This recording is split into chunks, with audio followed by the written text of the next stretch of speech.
Good morning everyone. অনেক সকালবেলা উঠে আমি পুজো দিয়েছি আজকে, কারণ বর বেরাবে আর ও এদিকে পুজো দেবে বললো, তো এর জন্য সব গুছিয়ে রাখলাম। ও পুজোটা দিল, আমি সবার আগে পুজোটা দিয়েছি অ্যাকচুয়ালি, নাহলে গোছাবি করে এই শাড়িটা কিনেছি আমি পুজো দিতে যাবো। তাই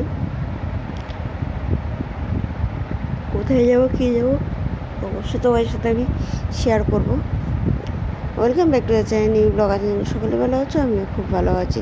অ্যাকচুয়ালি সকালবেলা উঠেছে, হাই উঠছে প্রচণ্ড, ঘুম ঘুম পাচ্ছে। আর এদিকে সব গুছিয়ে পরিষ্কার করা হয়ে গেছে আমার, মানে ঢাল হয়ে যে কাপড়গুলো আছে ওগুলো পরে গুছিয়ে নেবো বিকেলবেলার দিকে। তারপর কারণ আরও কিছু জিনিস শুকাবে তো, তাই চলো এখন রান্নাঘরে এসেছি, রান্না করব। আর এই জারটাও ধুয়ে রাখবো। জার কয়েকটা আছে, সেগুলো ধুতে হবে, কারণ বর্ষাকালে জারগুলো না ধুলে কেমন একটা হয়ে যায়।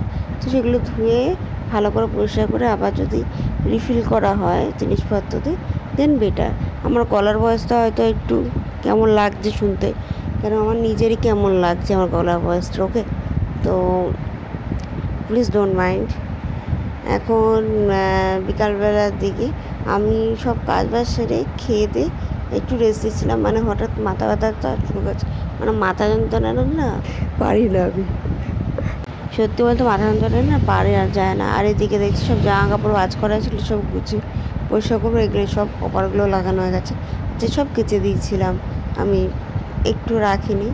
মাথা যন্ত্রণার জন্য না প্রচণ্ড প্রবলেম হয়। তো চলো টাটা বাই বাই, নেক্সট ব্লগে দেখা হচ্ছে।